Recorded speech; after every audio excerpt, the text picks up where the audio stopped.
Michael Bryson went missing from a campground near Dorena, Oregon on August 5th, 2020 during a party. He was 27 at the time. It's reported Michael wandered away from the campsite sometime around 4:30 a.m. Some said he was upset when he left, although it's unclear why. His parents, Tina and Parrish, last saw him on August 3rd, 2020 when he stopped by their house before heading to the party at the campground. In December 2020, some of Michael's clothes were located, but Michael was nowhere to be found.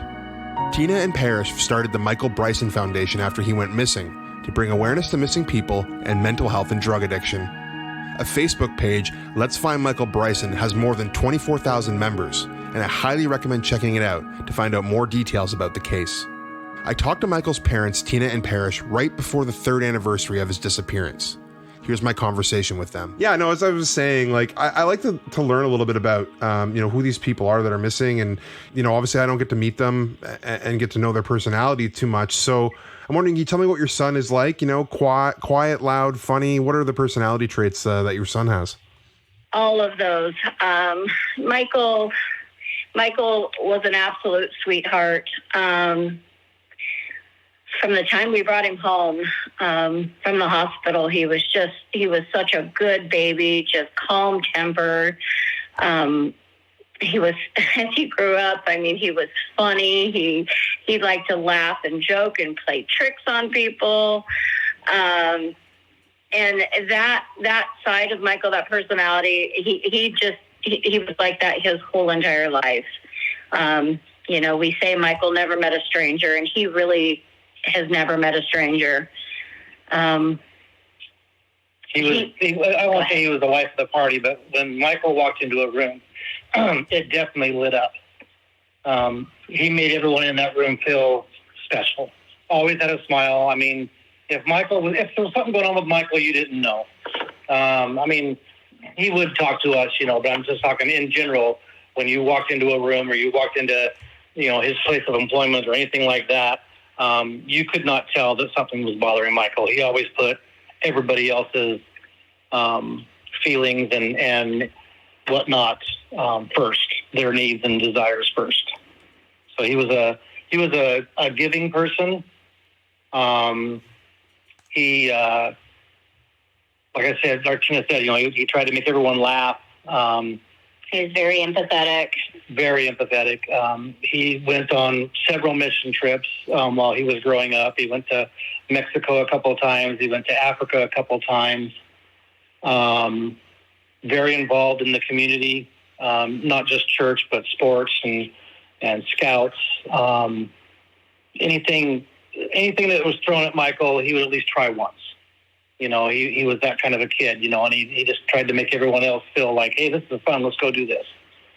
But yeah, he did really well in school. He was well liked by everybody.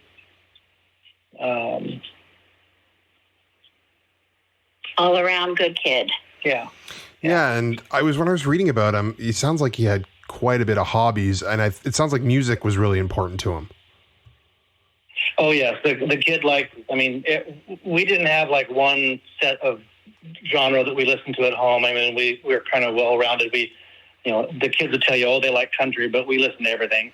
And Michael really took a liking to music, and it was funny because he never really played an instrument per se.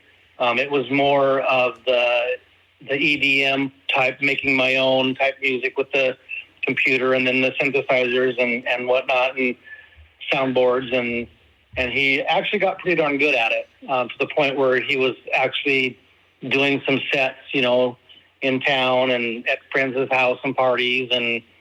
And that was kind of the introduction, if you will, to more of the hardcore recreational type drugs. Well, that's one thing we want to say from the very beginning. We've never said that Michael did not have an addiction problem. He did. We found that out after high school. Basically, it was after his first African trip. He came home with some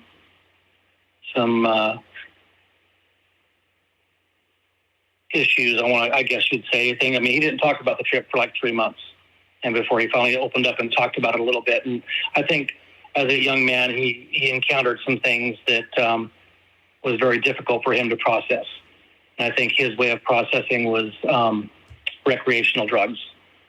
And that was just the beginning of his addiction, I believe. Just in my mind and in Tina's mind, I mean, he did have some mental health, issues, but he covered them up very well. And then I think he tried to self-medicate with marijuana and drinking every now and again. But it wasn't something that really took over his life until later.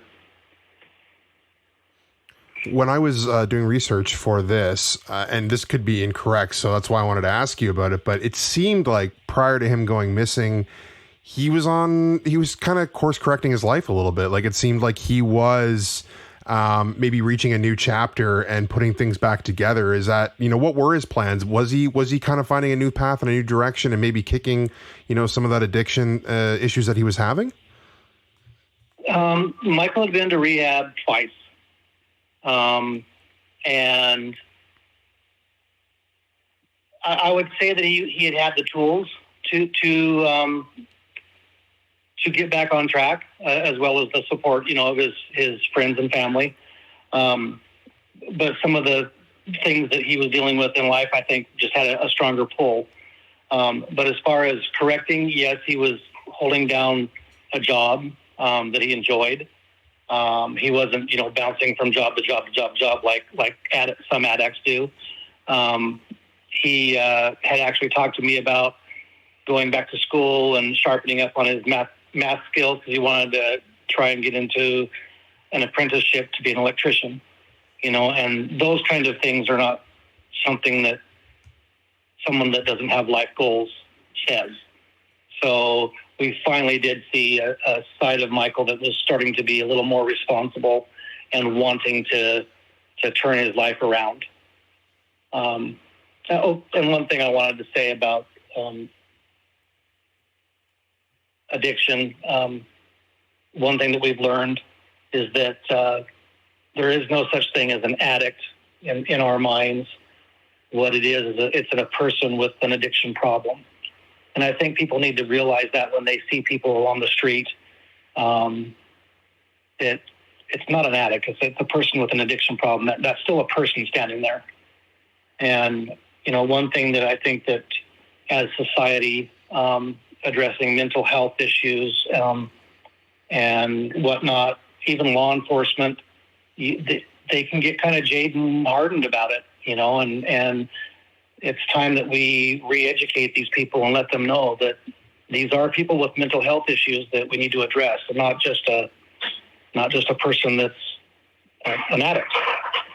That's really, really well said, and I couldn't agree more with you. Is it safe to say then that prior to Michael going missing, he was still kind of struggling with the substances and mental health, or it sounded like he was? I guess what I'm saying is that it probably was a little bit of a factor when he was going to that party and that rave. Like, he was still kind of battling those issues. Oh, absolutely. Yeah, absolutely. He was still battling. Yeah, it was, and like I said, we'll be the first ones to admit that that's where Michael was at, and he would too. He liked to party. He liked to have a good time, but he also liked to get away and not deal with the pain and the helplessness that he was feeling. And that was a way. He, going to the rave, he was invited to play at a set, and that's basically why he went. He did send a text message to his girlfriend and tell her that he had a bad feeling about going, that he was going to run into somebody. He might run into somebody he wasn't vibing with. And she responded with, well, I don't know this crowd that you're going with. If you don't feel about it, you should probably just come home or stay home. And he's like, oh, I'll be surrounded by like 40-some people. I'll be okay. That text haunts her to this day. It haunts all of us, and that's, I always tell people, you've got a built-in intuition for a reason, and God was telling you something, you need to listen. But he went. He also sent a text telling his friend that he was going to be home Tuesday morning. He was only going to go up for one night and do a couple sets and come home. So he had every intention on coming home Tuesday morning.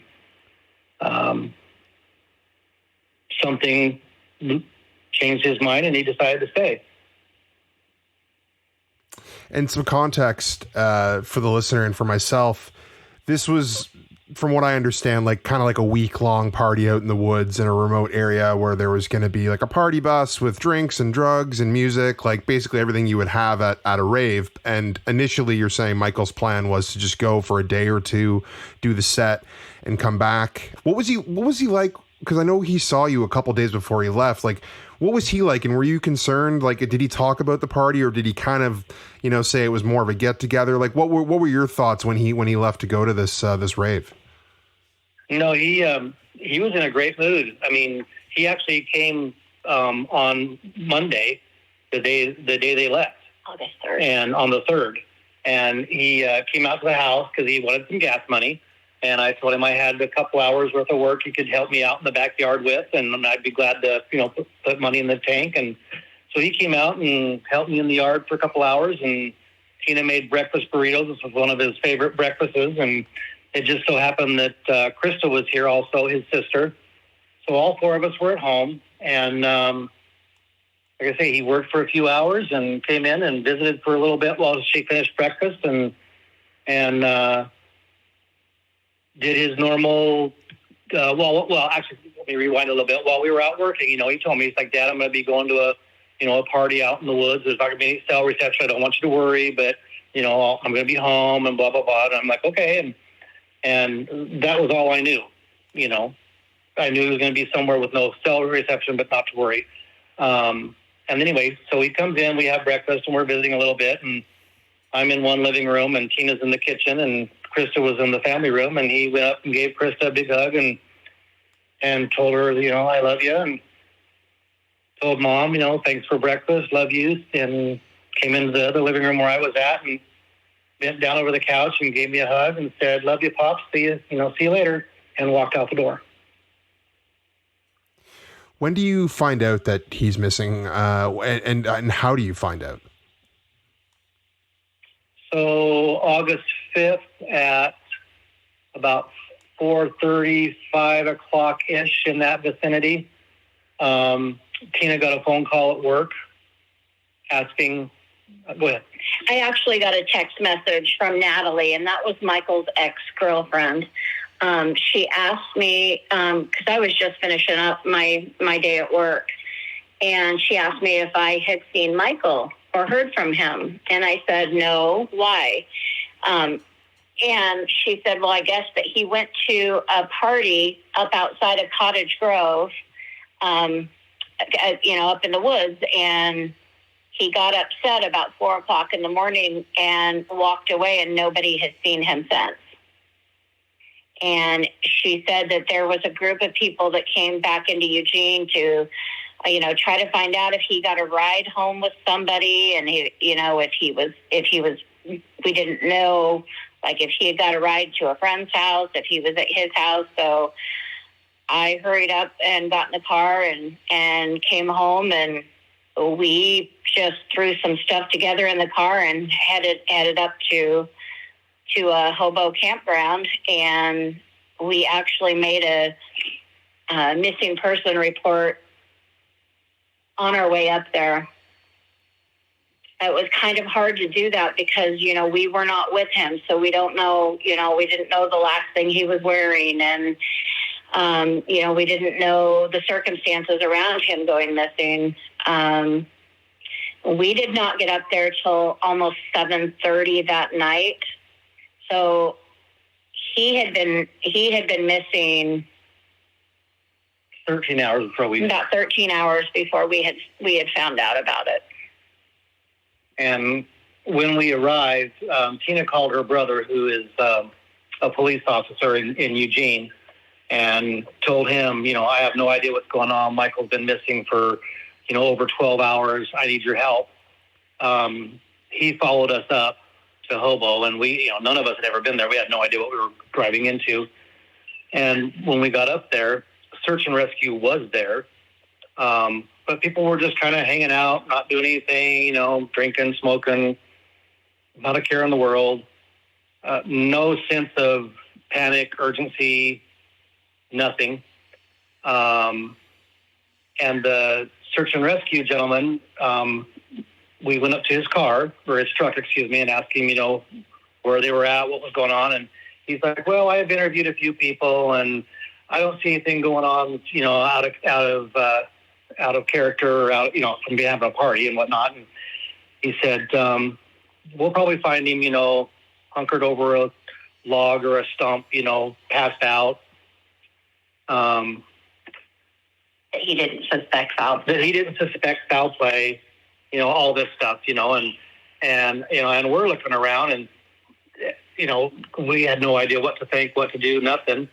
And there was a core group of kids that came up to us, and this woman who was supposed to be in charge of everything, and they assured us that the only thing that they had up there was alcohol and marijuana and maybe some Molly, and that was it. And everything was, under control. And they'd been out searching for Michael, and they drove 20 miles one way and 20 miles the other way, and all this stuff. And they just didn't know what was going on, and they thought maybe he caught a ride with somebody into town, and they've done everything that they knew how to do, and that was it. At any given time, we found out later that evening, at any given time, there was probably 60 people there, ranging from Eugene and Portland. Some people that we call them upriver, the locals from Cottage Grove, Dorena area.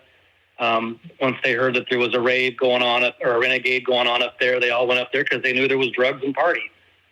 And this renegade was supposed to go on from Sunday evening all the way through the end of the week. Then the next morning, that night, Tina went home with her brother. They drove home, and we got some stuff, or they got some stuff. I stayed there and talked with a few more people, and her brother came back up. I spent the night there in the car. And the one thing that they kept harping on was, Michael left the bus at between 4 and 4:15, and we had no idea which way he went because it was dark. Well, it wasn't dark. It was a full moon. I woke up at 4:15 Thursday morning, got out of my car, and you could see just like it was daylight, unless you were under the trees. If you were under the trees, it was dark. But looking around camp, you could see where the bus was parked. You could see the road. So them telling us that they had no idea which way Michael went was BS, in my mind anyway. Because I'm looking around, I'm thinking, okay, it's light enough that I can see in front of me. I could walk around without a flashlight. Then that next morning, more people showed up. Search and rescue came back. A lot of volunteers came up from Harrisburg and Junction City. Some of Michael's friends from Eugene and Portland came up. And as this was going on, the party was dispersing. By Thursday, probably at noon, at least half of them were gone. And by Friday morning, all of them were gone. They'll tell you that they were in fear of their life because, everyone was threatening them like, where Michael's at. Nobody was threatening anybody. We were trying to find Michael. we were also, I'm sorry, I got to roll back a little bit. We were also told again about the drugs. There was nothing there. There was just alcohol, marijuana, a little bit of Molly. Well, there was an older gentleman that was camped right across the street with his wife and baby. And he came over to me Thursday morning and told me that the kids he goes, they're lying to you, Mr. Bryson. He said, I have nothing to hide. I have nothing to gain. He said, I was over here dropping acid with these kids. And he said, those 2 picnic tables that are back behind the bus there, he said, they were covered, not one bit of wood you could see, and it was all covered with every kind of drug you could want. He said, there was everything here. And he says this is what they were doing was, they were partying, they were having fun, they were making money. And I said, okay, thank you. And again, this guy had no affiliation with the party. He had no affiliation with us. He had no reason to lie to us at all. Come to find out later, he spoke the truth. People started coming out and saying, yes, there was more drugs there than what we were told. And that the timeline as far as when Michael walked off the bus, there's no cell service, so why have your cell phone unless you're taking pictures? None of these kids this generation wear watches, so how do they know it was 4 o'clock when Michael walked off the bus?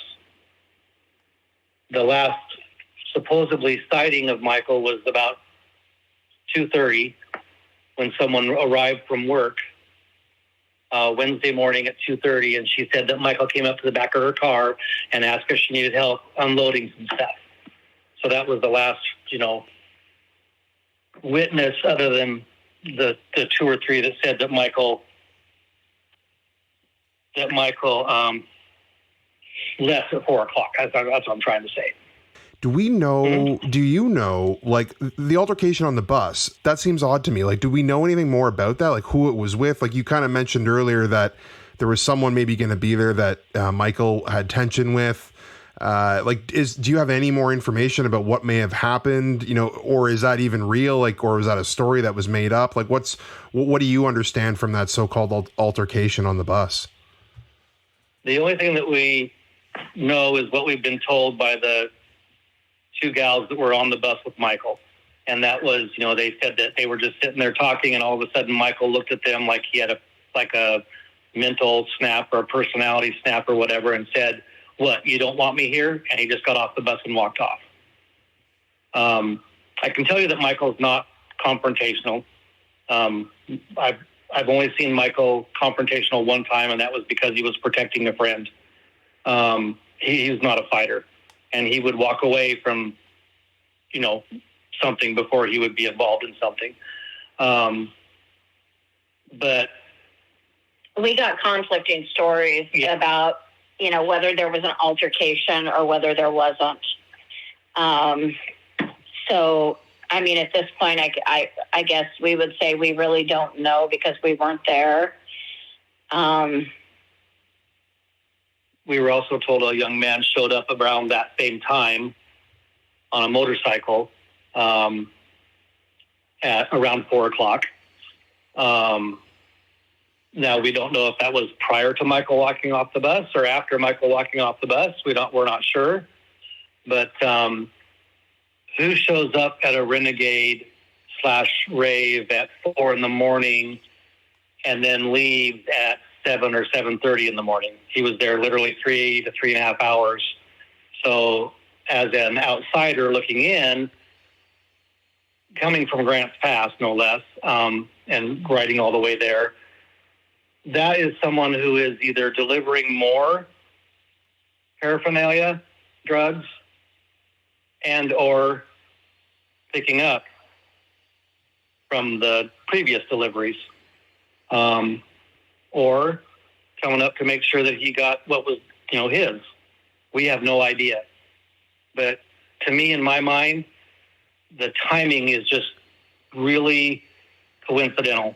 That was the time that Michael went missing. That's also the time that this young man showed up. And only staying, like I said, for 3.5 hours. Yeah. What did, did the police arrive at scene at some point? Did you talk to them? Like, what did they think of the situation? Friday. It was Friday morning, I believe, is when the Lane County sheriff's detective showed up, and they talked to a few people that were, that was still there, which was not very many. There was only like maybe 10, if that, Friday morning. Walked around, took some pictures. I believe, was the big bus still there Friday morning? Yes. The large bus was still there Friday morning, so they left Friday afternoon. They looked around the bus, Friday morning when they were there, and looked around, meaning they just kind of walked through it. They didn't really go through it because they didn't have a search warrant or anything, but they did give them permission to walk through. They just, like I said, they just asked us some questions. They asked them some questions, and they kind of looked around, and that was the extent of it. A majority of the organized searching and tips being brought in, questioning, however you want to say it, was done by the family and search and rescue at the very beginning. We had we were there 19 days. We were there 19 straight days. Search and rescue was there on both weekends that we were there. They were there off and on the whole time we were there.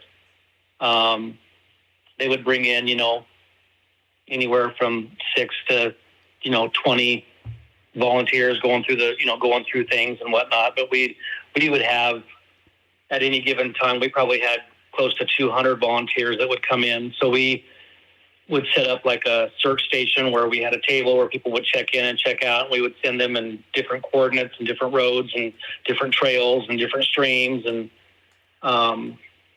but yeah, a majority of all this basically fell in the family's lap.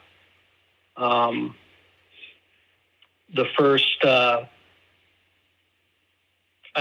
feel the first probably 8 months of the investigation was more, as far as law enforcement was concerned, they gathered information, they gathered tips, but it wasn't in their mind, it wasn't a foul play, or there was no foul play.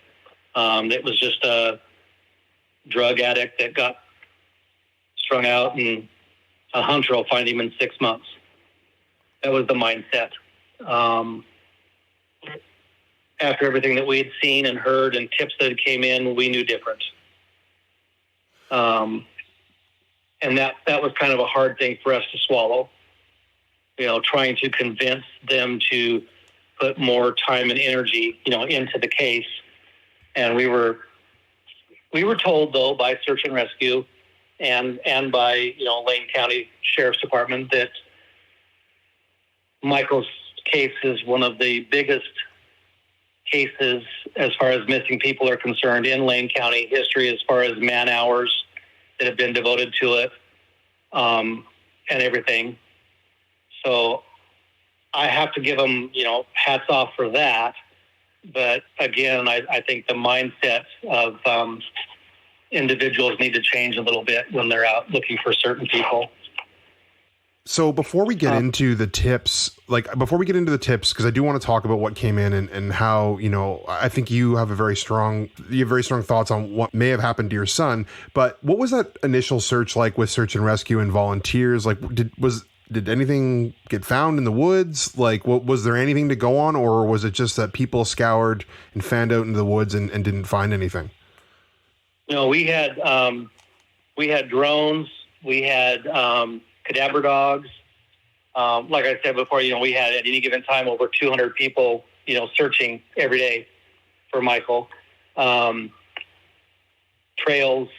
I mean, it's very dense, treacherous, steep. There's mines. There's holes, like air shafts for the mines. So people have to be extremely careful up there. There's just so much area where anything could happen. Anything can just, you could walk off and not be found for quite a while. Then you have to incorporate the animals that are up there. So with all that was going on, I really feel that we scoured that area to the best of our ability and search and rescue's ability. looking for Michael. Michael was not an ambitious young man. So Michael would not be the person that would go up a hill and hike up a real steep hill. Even if he was on something, Michael would walk downhill. He would not walk uphill.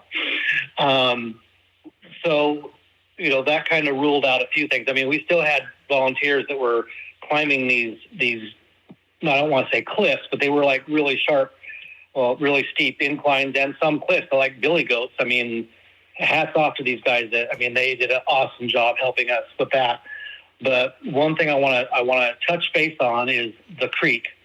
We had 3 separate teams that went from Champion Creek all the way down to where the houses are, which is about a 7 mile on the road. The creek is probably a little longer. But we had 3 separate teams that had went down through every bit of that water.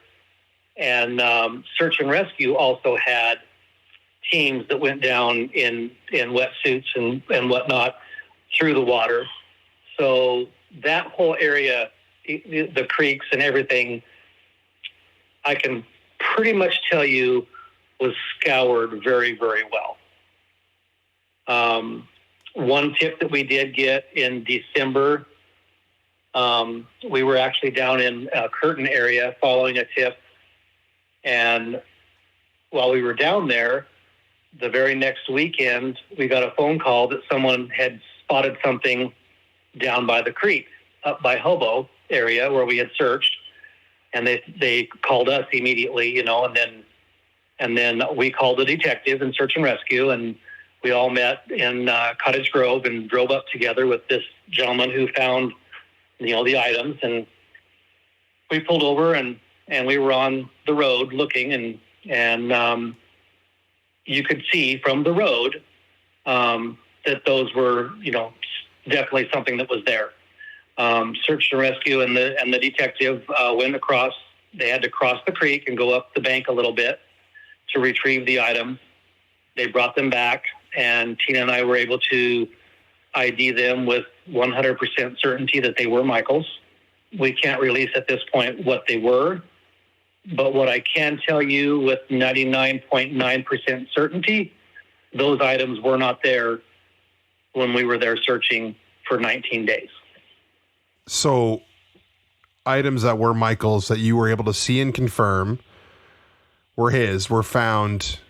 And you're saying this is like pretty easy to see from the road. Like it wouldn't have been able to, like no one would have missed it. It wouldn't have been maybe under some leaves or branches or something like that. Like it sounds like maybe it was planted there. Exactly. Okay. Now I hunt, I hike. I mean, I'm out in the woods a lot, and I know that the seasons change and the foliage changes and leaves drop, and I get all of that. And I know what we saw in August. I talked to people who I know physically walked around that area. And they both said those items were not there. So if you're asking me, do I think they were planted? Absolutely. Mm-hmm. I believe they were planted there to either draw us back up river because we were getting close to something where we were searching at prior, or someone was just messing with us. Being evil. Just being evil. I guess, yeah. There's no other word for it. Just being evil. You mentioned earlier that, you weren't maybe sure at first what had happened to your son. And then as tips and information came in, it sounds like you are now leaning towards, foul play being involved. And I know it's an ongoing investigation and you might not be able to share everything that you know or think, but what can you share about maybe first of all, about the tips and other information that came in beyond the items of Michael's that were found in December of 2020. And, what is both of your theories? Like, do you have a theory that you can share about what you think happened based on the information that you have? Because it seems to me like maybe this isn't accidental. Correct. So what we do know is that the people at the party puddled Michael, and puddling for those people that don't know what that means. That's when you intentionally give someone an amount of acid that will overdose them to the point where they either lose their mind or they just have no idea what's going on. We do know that happened to Michael. Now, what happened after that fact, that's what we don't know. Did they panic, not realizing the Good Samaritan law, and dispose of Michael? Did Michael get puddled and walk off the bus, not knowing who he was, where he was, what the hell was going on, wander out in the road, and then something else happened to Michael while he was on the road by somebody else? Those are the things that we don't know. We get tips that support both of these scenarios, that Michael was overdosed, they panicked, got rid of the body. We've got tips that, Michael got hit on the road by a car. They panicked and hid the body. We've had tips that Michael walked into a camp where there was several people high, and, you mix someone who's being puddled and someone who's high, and that's like, adding fuel to the fire. But we don't know if that's 100% accurate and if that's what happened. So there's several scenarios that are out there. Unfortunately, the tips that we get support both of the scenarios. Do we think there was foul play? Absolutely. Absolutely. And we also believe that this case should still, after this amount of time, should not be a missing persons case. It should have, when Michael's items were found and where they were found, how they were found, his case should have been moved up to a homicide case. But they are telling us without a body and or without a crime scene or a weapon that it will remain a missing persons case. An active one, I hope, right? Oh, yes. It is active. Yeah. Okay. Michael's got some very tenacious parents and a sister. This will not go inactive. The individual who spotted Michael's items in December of 2020, is that person, did you think that person legitimately stumbled across them, or is that someone who is maybe a little suspect as well? Maybe you can't speak to that, but I'm just curious if, who found those items, and, if maybe they were the ones who planted them. I don't know. Yeah, we can definitely address that. The person that found these items, he was involved in this search early on. We don't think that he was involved in any way. He was actually, we had a search after those items were found, and he would just bring his dog up, and he wanted nothing more than our family to have closure. And we found out a couple of weeks ago that he has passed away. Oh, I'm so sorry to hear that. And so he told his fiance that he really wanted the Brysons to have closure, and every day that he wasn't working, if he was in that area, he was searching for Michael. He was that dedicated. But unfortunately, life had thrown him some things he couldn't handle anymore. And that's one of the things that we want to talk about later about mental health. And the reason that we started the foundation was to bring awareness to the issues of mental health, and everybody has some form of mental health. It's not a negative stigma. That it's just something that we need to address, and as a society, we need to reach out and help each other and realize that it's not a bad thing. We need to do better. We need to do better to reaching out to people and not putting on the fake smile. Because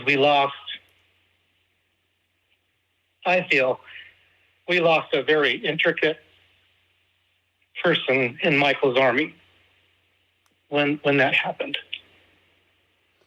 Well, let's talk about the foundation then, because I wanted to ask about that and all the work that you're doing, and you just touched on it. Obviously, breaking down the stigma of mental health is a big part of that. You also, I believe, host events. Like, can you tell me what the foundation does? Like, how you started it? Like, it sounds like an incredible initiative. We're still we're still getting our feet underneath us, but our main goal with the foundation is, like I said, to bring awareness of mental health, because mental health and addiction go hand in hand. There's, they just go hand in hand. And when you have people that are dealing with mental health and you have people that are dealing with addiction, and they get thrown into a situation, they can disappear. And it doesn't always mean, it has to be a party, or it has to be, it could be anything. Anybody can have that mental break and just disappear. So really bringing that to people's forefront, and talking about it and having those tough conversations is really one of our goals. The other goal, of course, is to help other families find loved ones. We've been there. We're doing it today. We're still doing it. We're learning as we go every day. We learn new things. So we want to be a tool as a foundation for people to reach out and say, this just happened. What do I do? So a perfect example, it was just 2 days ago, we had a young man disappear from Harrisburg, and family reached out to me, and I went and sat with grandma and dad for a few minutes, and I was able to give them a book and basically, tell them this is what we did not do that you need to do. Gave them some pointers and was basically said, here's my number. You need anything, you call. We've got drones. We've got people with dogs that are, that to our disposal. We can help organize searching, whatever you need to do. Social media is huge. Michael's page, Let's Find Michael Bryson, has almost 25,000 followers worldwide. So that page is being used, as well as the website, but more so the page, as a way to get information out when someone is missing. We do go through each one of them and make sure that, they're legit. We ask them to get case number from the police or sheriff's, the sheriff's department. And then we try and filter out, some of the runaways, from legit missing people. And I don't want to say that runaways don't matter, because they do. But in my mind, and I can speak for Tina as well, if they're running away, they're choosing to be missing. It's not like they're truly a missing person. So we try and not have runaways on Michael's page per se. And then the website that we have started to form is a way of people to go get tools as far as mental health issues, addiction issues. Our goal is to have a little handout not flyer, but a pamphlet type thing that we can get to all the search and rescue and sheriff's departments that basically tell them this is what you do the first 6 hours, 12 hours, 24 hours, 48 hours, and then leave the rest of it blank so they can write notes. Because when Michael went missing, we had no idea what we were doing, how to do it. We were writing tips on receipts in the glove box, paper towels, napkins, and of course, half of them got blown away, thrown away. So we only thought we were going to be there a few hours. We had no idea, that we were going to be there for 19 days. And we had no idea we would still be doing this almost, 3 years. Things like, taking pictures of cars and license plates, getting everyone's names and phone numbers. I mean, these are things that you don't think about because you're in panic mode of where is my loved one? And so we want to be able to offer those kind of tools to people and be kind of a ground for them, because at that point in time, your emotions are all over the board. That's incredible. That's amazing. I can't imagine how much comfort you must bring to other families who have loved ones that are missing, because like you said, it's not something you can really prepare for ahead of time. You don't want to prepare for it ahead of time. What your foundation is doing is incredible. You mentioned the public being engaged with this, obviously on the Facebook page as well. You said you've had a lot of tips come in. I'm just wondering if there are people listening and they think they, have some relevant information that might be able to help. Like, should they contact you? Should they contact you and the police? Like, what's the best method for them to get in touch with helpful information? Case number is I tell people, any way that they can send a tip in to do it. Our phone numbers are, all over Facebook and the website. They can call us directly. They can call the Lane County Sheriff's Office, their tip line. The case number is 20-5286 if they want to call in anonymously. And one thing I want to tell people out there is, do not be afraid to call in a tip. Number one, like I said, you can do it anonymously. Number two, if you do happen to talk to Tina or myself, we've heard it all. We've heard every worst case scenario there is. So there's nothing that you're going to say that's going to shock us or make us break down or anything like that. We've heard it all. And one bit of advice that we got from a woman whose son has been missing for 5 years was, as these tips come in and you write these tips down, do not dwell on those tips until you have hard evidence that proves that tip. Otherwise, you will go crazy thinking Michael did this or Michael did that or this happened to Michael. Michael, felt this. You can't sleep at night if you go to bed thinking that. So until we have the actual hard proof of what happened to Michael, all we can do is put our heads on our pillows and be thankful that Michael is no longer fighting his demons, that he is at peace, and that when Michael did pass, he passed peacefully with, he didn't feel anything. And we are very blessed that we had the 27 years with him that we had.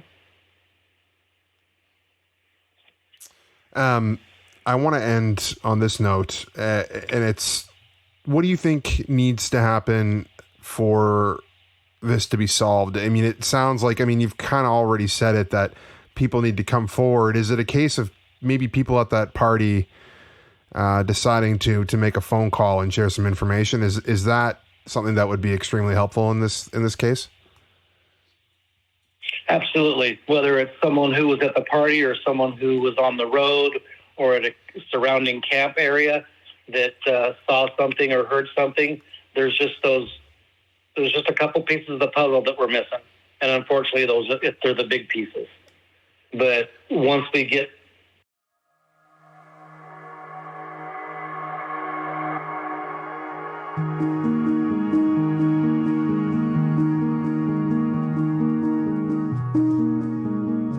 If you know anything about Michael Bryson's disappearance, please reach out to the Lane County Sheriff's Office at 541-682-4150. Select option 1 and reference case number 20-5286. You can also get in touch with Michael's parents through the Facebook page, Let's Find Michael Bryson.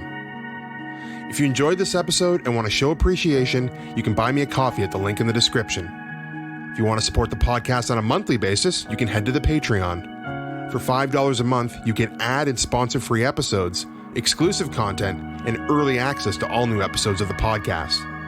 If you want to support the podcast for free, you can leave me a 5-star review on Spotify, Apple Podcasts, or wherever you listen to your podcasts. For those of you who've bought me a coffee, subscribed to the Patreon, or left me a review in the last few weeks, thank you. Your support goes a long way to keeping this podcast going. Thanks for listening to the Missing and Unexplained podcast.